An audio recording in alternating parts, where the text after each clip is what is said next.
Hello everyone, welcome to simple food and recipe. मैं रानी लता। आज हम बनाने जा रहे हैं सांभर को भी हम बहुत नॉर्मल, सिंपल और आसान तरीके से बनाने जा रहे हैं।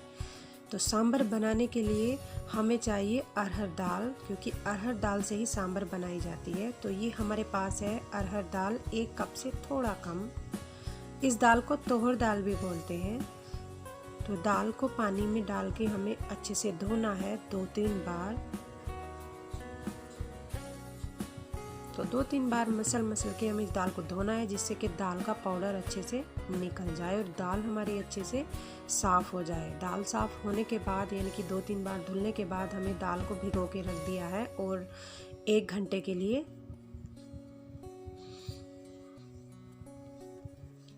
1 घंटा हो चुका है। दाल को हम देखने जा रहे हैं। दाल हमारी अच्छे से भीग चुकी है और फूल भी गई है। तो दाल के एक दाने को इस तरह से तोड़कर देख लीजिए, इजीली कट रही है। तो हमारी बहुत ही अच्छे से दाल भीग चुकी है। तो दाल को हम, भीगी हुई दाल को हम उबालने जा रहे हैं कुकर में। तो दाल को हमने कुकर में डाल दिया है। अब हम डाल रहे हैं इसमें, इसी बाउल से 2 बाउल पानी। ये 1 बाउल पानी ये डाला है और एक और हम डाल रहे हैं। तो 2 बाउल पानी हम डाल चुके हैं। अब हमें इसमें डालना है स्वाद के अनुसार नमक, जैसे कि हम नॉर्मल दालों में डालते हैं। आधा चम्मच हल्दी पाउडर। और कुकर का ढक्कन लगा के मीडियम फ्लेम पर हमें लगानी है इसकी 1 सीटी, यानी कि एक ही सीटी में हमारी दाल अच्छे से उबल जाएगी, क्योंकि हमारी दाल भीगी हुई है। भीगी हुई दाल में कम टाइम लगता है उबलने के लिए।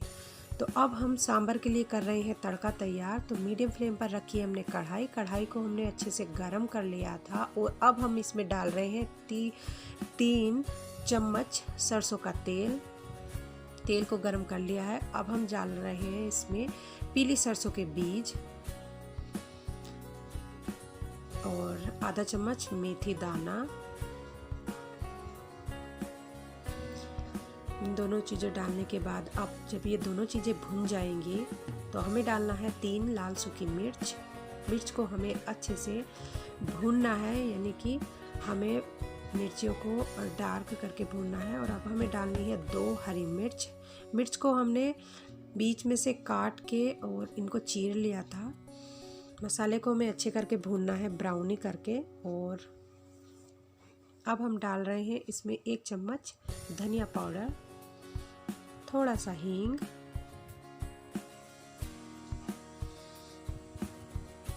तो ये सारे मसाले हमने तेल में अच्छे से भून लिए हैं। और जब हमारे मसाले अच्छे से भून जाएंगे, तब हमें इसमें डालना है टमाटर। तो टमाटर को हमने चॉपर में अच्छे से बारीक कर लिया था।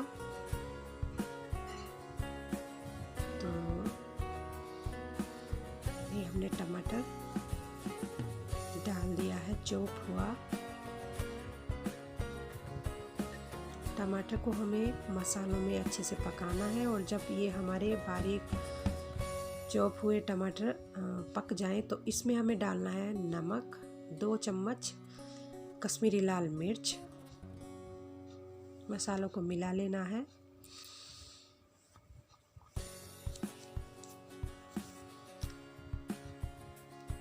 और अब हमें डालना है 2 चम्मच सांभर पाउडर। इसी तरह से हमें पकाना है इन मसालों को टमाटर के साथ। और जब मसाले टमाटर में अच्छे से पक जाएं, तो हमें डाल रहे हैं इनमें सब्जियां। तो ये हमारे पास लौकी है, ये बैंगन है। आप अपनी पसंद की सब्जी डाल सकते हैं। और ये हमारे पास सहीजन है, हम इनको सहीजन बोलते हैं।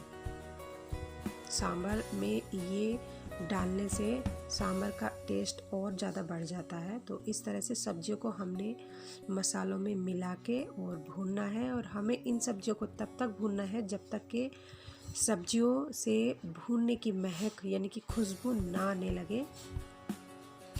और इस तरह भूनते हुए हमें 2 मिनट के लिए इन सब्जियों को ढककर पकाना है, ढक्कन लगा करके। तो 2 मिनट हो गए हैं, ढक्कन हमने निकाल लिया है कढ़ाई से। और हम देख रहे हैं जो हमारी सब्जियां हैं वो अच्छे से भुन गई हैं। तो अब हम इसमें डालेंगे इमली का पानी। ये हमारे पास इमली का पानी है, तो 2 चम्मच हमने इमली का पानी डाल दिया है और डाल के हमने सब्जी को चला लिया है और 1 मिनट के लिए हमने इसको पका लिया है। और जब हमारी जो ये सब्जी लो मीडियम फ्लेम पर हमने छोड़ दिया है, अब देखने जा रहे हैं हम अपनी दाल। और दाल जो है वो हमारी इस तरह से दिखाई दे रही है, दाल और पानी अलग अलग दिखाई दे रहा है। तो दाल को हमें पानी में अच्छे से घोलना है, यानी कि ये उबली हुई दाल जो पानी अलग और दाल अलग है, इसको हमें अच्छे से मिलाना है। तो दाल हमारी अच्छे से गल चुकी है, यानी कि उबल चुकी है। तो अब हमें चमचे से इस तरह से चलाते रहना है और जब तक ये घुले ना हमारी दाल पानी में, यानी कि दाल और पानी अच्छे से मिक्स ना हो जाए घुल, तब तक हमें इस तरह से चलाते रहना है। तो दाल हमारी अच्छे से घुल गई है। अब हमें इस दाल को डालना है इन सब्जियों में जो हमने सांभर के लिए तड़का रेडी किया है। तो इस तरह से हमने दाल को डाल दिया है और अब हम इसको 1 सीटी लगाएंगे। तो उससे पहले हम टेस्ट कर रहे हैं नमक। तो स्वाद के अनुसार नमक डाल रहे हैं और नमक डालने के बाद हम इसको 1 सीटी दे रहे हैं। तो हम कुकर में फिर से ट्रांसफ़र कर रहे हैं सांभर को और हम दाल लगाकर 1 सीटी और फिर से हम कढ़ाई में इसको ट्रांसफ़र कर देंगे। तो 1 विसल लग चुकी है, यानी कि 1 सीटी लग चुकी है हमारी और सांभर हमारी बनकर रेडी हो गई है। तो आप देख सकते हैं हमारी सांभर इस तरह से बनकर दिखाई दे रही है। आप चाहें तो इस पर हरा धनिया डालकर गार्निश कर सकते हैं और हाँ, आप इसमें कड़ी पत्ता भी डाल सकते हैं, लेकिन हर किसी को कड़ी पत्ते का टेस्ट अच्छा नहीं लगता है। तो आप अपने अकॉर्डिंग आप इनमें सब्जियां और मसाले डाल सकते हैं। और मेन मसाला जो सांभर पाउडर है वो तो डालना ज़रूरी है। तो आप देख सकते हैं तरह से हमारी सांभर बनकर रेडी हो गई है। तो उम्मीद करती हूँ कि सांभर की रेसिपी आपको ज़रूर पसंद आई होगी। तो लाइक कीजिए, शेयर कीजिए और मेरे चैनल को सब्सक्राइब करना ना भूलें। मिलती हूँ एक न्यू रेसिपी के साथ। रखिए अपना ढेर सारा ख्याल। तब तक के लिए टेक केयर, बाय बाय।